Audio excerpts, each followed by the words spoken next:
इसमें इस अगर में दो और अगर हैं, इस अगर में दो और अगर हैं। मेरी इच्छा है कि मैं 29 का चुनाव जरूर लड़ूंगी, इच्छा है मेरे मन में है कि मैं झांसी से लड़ूंगी, लेकिन मैं तब लड़ूंगी ना जब पार्टी कहेगी चुनाव लड़ने को और अनुराग कहेंगे। अनुराग वहाँ से सांसद हैं और अनुराग और हम एक ही उम्र के हैं, 2 बूढ़े भी नहीं हुए हैं।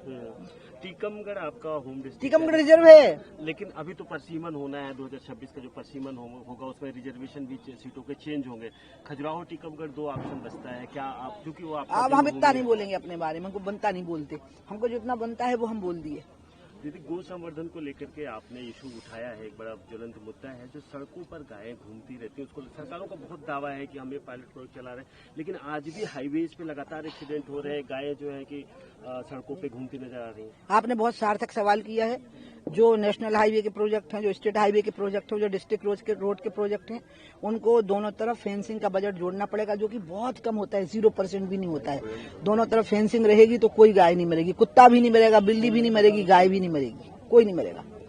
लेकिन सरकार इतना पैसा खर्च कर क्यों नहीं जा रहा है? सरकार इसलिए क्योंकि सरकार के पास पैसा तो बहुत सारा होता है, लेकिन वो नीचे पहुंचते पहुंचते अब 100 रुपया का 1 रुपया तो नहीं होता है, लेकिन हाँ थोड़ा तो नहीं तो पकड़ा कहाँ से जा रहा है। एक अभी कोई इंजीनियर के यहाँ छापा पड़ा है, बहुत करोड़ तो कहाँ से आए होंगे, उनके माँ बाप का गड़ा हुआ धन थोड़े ना, वे कांस्टेबल के यहाँ मिला था। भ्रष्टाचार पे कंट्रोल अभी भारतवर्ष में करने के लिए मोदी जी को 10 साल प्रधानमंत्री रहना चाहिए।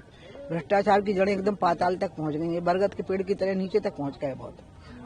दीदी, गंगा संवर्धन को लेकर के बात होती है, उससे आप फिर से प्रोग्राम शुरू कर रहे हैं। आप लोग काफी विपक्ष ने आप पे हमला बोला कि आप सालों तक जो है कि वो केंद्र के लोगों से, केंद्र के साथ कुर्सी मंगाऊं तुम्हारे लिए? नहीं ठीक है, केंद्र की सत्ता में भी आपके पास मंत्रालय रहा, लेकिन उस पर कोई काम नहीं हो पाया। फिर आप एक राजनीतिक अपना कहना चाहिए कि जो आपने कहा हाशिए पे खो गई, वो राजनीति के लिए आप सब काम करें, ऐसा विपक्ष हमला करता रहता है। हम 12 में जब पार्टी के राष्ट्रीय उपाध्यक्ष थे तब मैं गंगा के मैटर, उसके पहले से गंगा पे ही थी, और मैं 2014 का चुनाव लड़ने से रो रही थी कि 5 साल के लिए चुनाव मत लड़ाओ तो काम हो जाएगा, और वही हुआ।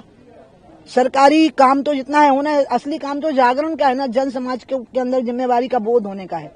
अब 50 करोड़ लोग वहां नहा गए, मोक्ष प्राप्त कर गए, लेकिन उसके बदले में उन्हें गंगा को कम से कम स्वच्छता तो देनी होगी, एक बार आके कार सेवा करनी चाहिए, कभी करें अपने जीवन में, एक दिन देना चाहिए, तब होना है। ये समाज का काम है। नदियां, गाय, स्त्रियों का सम्मान, कन्याओं की रक्षा, ये मूलतः समाज की जिम्मेवारी है। एक हम लोग का आखिरी सवाल ये है कि बिहार में चुनाव चल रहा है, काफी कसम का सीट बंटवारे को लेकर हुआ और विपक्ष इस तरीके से हमलावर है नीतीश कुमार के, नीतीश जी को लेकर के क्या संभावनाएं आप देख रही है एनडीए गठबंधन? हमारी सरकार बनेगी, हमारी सरकार सब जगह बनेगी, अब की बार बंगाल में भी बनेगी, सब जगह हमारी सरकार बनेगी, मध्य प्रदेश में बनेगी, हिंदुस्तान में बनेगी, और बनती ही रहेगी बहुत लंबे समय तक के लिए। दीदी, गाय गोद देने की बात कही थी आपने कि लाडली बहनाओं को भी जो है गाय दिया जाए, हाँ, और जो है किसानों को भी गाय गोद देने के लिए प्रमोट किया जाए। जो भी सरकारी योजनाओं से डायरेक्ट बेनिफिट लेने वाले लोग हैं, जैसे कि लाडली बहनाएं, इनको 1500 रुपये में के साथ एक एक गाय भी दी जाए तो वो 5-7 हजार रुपये महीना कमाने लग जाएंगे।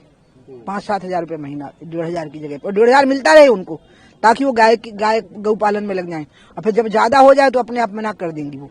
और लगभग मेरे ख्याल से 1.25 करोड़ लाडली बहना है जो शहर में रहने वाली हैं, वो नहीं रख पाएंगी, और झुग्गी झोपड़ी में रहने वाली, लेकिन जो गांव में रहने वाली महिलाएं वो रख सकती हैं। शहर में रहने वाली महिलाएं भी अगर आउटस्कर्ट में है तो रह सकती हैं।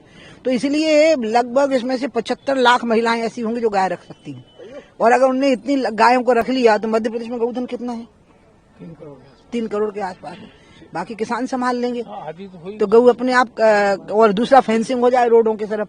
यही तो मेजर्स हैं जो सरकार को लेने हैं, बाकी समाज को लेने हैं। आपने मुख्यमंत्री को इस बारे में सूचित किया? मैं दोनों मुख्यमंत्रियों से हमेशा बात करती रही, शिवराज जी से भी, और शिवराज जी को बल्कि मेरी बात बहुत जम गई थी, और मैंने कहा था आप योगी जी का ही देख लो, उनने कितना अच्छा लाभ ले लिया उसका, उस योजना का जो मैंने अभी बताई थी ना, हाँ, गल्फ कंट्रीज की योजनाओं का। हाँ, वहाँ कार्यरत भारतीय इंजीनियर हैं वो पूरे, जिन्हें फंड भेजे हैं।